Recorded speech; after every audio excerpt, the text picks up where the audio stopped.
நேற்றைய நாளில் மாத்திரம் 1087 போதைப்பொருள் சுற்றி வளைப்புகள் முன்னெடுக்கப்பட்டன. அதன்போது 404 கிராம் ஹெரோயின், 872 கிராம் ஐஸ் போதைப்பொருள் என்பன கைப்பற்றப்பட்டுள்ளன. போதைப்பொருள் தொடர்பில் கைது செய்யப்பட்ட 1065 சந்தேக நபர்களில் 28 பேரை தடுத்து வைத்து விசாரணைக்குட்படுத்த உத்தரவிடப்பட்டுள்ளது.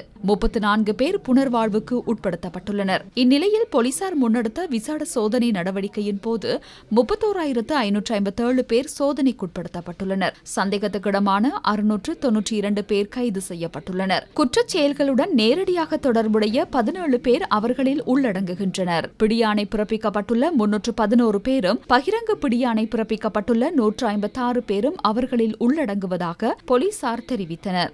மதுபோதையில் வாகனம் செலுத்திய 31 பேரும், பாதுகாப்பற்ற வகையில் வாகனம் செலுத்திய 27 சாரதிகளும் கைது செய்யப்பட்டனர். வேறு போக்குவரத்து குற்றங்கள் தொடர்பில் 6868 பேருக்கு எதிராக சட்ட நடவடிக்கை எடுக்கப்பட்டுள்ளது.